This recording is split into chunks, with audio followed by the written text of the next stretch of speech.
یہ بنی گالا ہے، اسلام آباد کی پرائم پراپرٹی پر واقع وسیع و عریض رقبے پر مشتمل پاکستان کے وزیر اعظم عمران خان کا گھر۔ یہ جاتی عمرہ ہے، رائیونڈ روڈ پر واقع شاندار اور وسیع و عریض رقبے پر تعمیر شدہ پاکستان کے سابق وزیر اعظم نواز شریف کا گھر۔ اور یہ ہے بیریا ٹاؤن لاہور میں بلند و بالا دیواروں کے درمیان 25 کنال پر تعمیر شدہ پاکستان کے سابق صدر آصف زرداری کا بلاول ہاؤس۔ یہ ہیں پاکستان جیسے غریب ملک کے امیر حکمرانوں کے گھر۔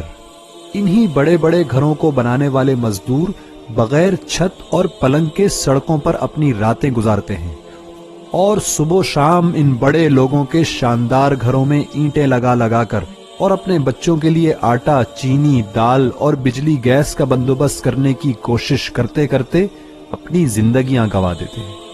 اور ان محلات نما گھروں میں رہنے والے بڑے لوگوں کو عوامی مسائل کا سامنا کرنا ہی نہیں پڑتا۔ ان حکمرانوں کے بڑے بڑے گھر ہیں اور عیش سے بھری زندگی۔ اب ذرا امیر ملکوں کے غریب حکمرانوں کے گھر بھی دیکھ لیں۔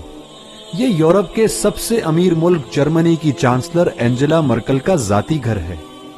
وہ چوتھی منزل پر 2 کمروں کے فلیٹ میں رہتی ہیں۔ Doctor Angela miracle quantum chemistry میں پی ایچ ڈی ہیں، جبکہ ان کے شوہر جوخم سوئر نے بھی کیمسٹری میں پی ایچ ڈی کی ہوئی ہے اور ہمبولڈٹ یونیورسٹی آف برلن میں پڑھاتے رہے ہیں۔ سادہ زندگی گزارنے والے ڈاکٹر جوخم مختلف شہروں کے دورے کرنے کے لیے سرکاری جہاز کے بجائے سستی ایئر لائن کے ٹکٹ خرید کر سفر کرتے ہیں۔ 9 سال تک ورلڈز موسٹ پاورفل وومن کا لقب پانے والی خاتون اپنے اور اپنے شوہر کے لیے صبح کا ناشتہ خود بناتی ہیں۔ ایک اور امیر ملک نیوزی لینڈ کی وزیر اعظم جیسنڈا آرڈن نے اپنی رہائش کے لیے 1920 میں بنا محض 643 اسکوائر فٹ کا گھر خریدا۔ باوجود مصروفیات کے چھٹی کے دن وہ خود کھانا پکاتی ہیں۔ اور یہ گھر بھی دیکھ لیں جو یوروگوئے کے سابق صدر ہوزے مویوکا کا ہے، جو اپنی صدارت کا پورا عرصہ اسی گھر میں رہے اور اپنی پرانی واکس ویگن میں سفر کرتے تھے۔ عام انسانوں کے درمیان زندگی گزارنے والے ہوزے مویوکا نے اپنی زندگی کے 14 سال جیل میں گزارے۔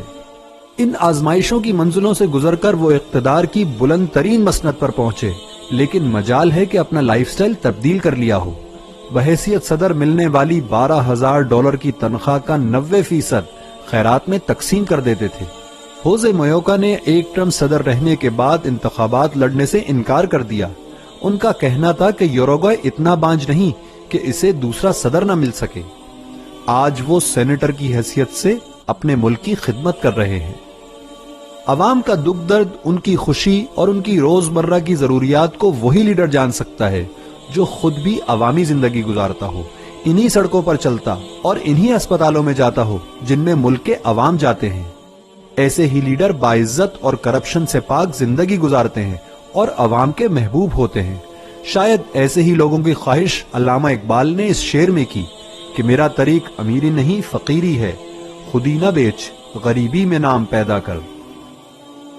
پاکستان میں بھی ہوزے مویوکا جیسی عوامی قیادت کی کوئی کمی نہیں۔ نگراں وزیر اعظم رہنے والے ملک معراج خالد 3 کمروں کے چھوٹے سے فلیٹ میں رہتے تھے اور صبح خود ہاتھوں میں فائلیں اٹھا کر آفس جایا کرتے تھے۔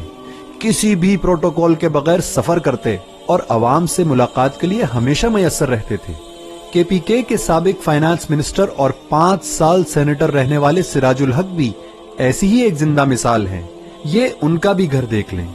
ان کی زندگی پاکستان کے باقی امیروں کی طرح شاہانہ تو نہیں، البتہ وہ پاکستان کی سب سے منظم جماعت کے امیر ضرور ہیں۔ منسٹری اور سینیٹرشپ نے ان کی زندگی میں کوئی فرق نہیں ڈالا۔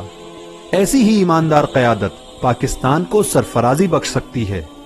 سوال بس یہ ہے کہ کب جرمنی، یوروگوئے اور نیوزی لینڈ کی طرح پاکستانی عوام بھی ایسی قیادت کو موقع دیتی ہے جو عوام میں سے ہو، جن کا ماضی اور حال بے داغ ہو۔ فیصلہ اب عوام نے کرنا ہے۔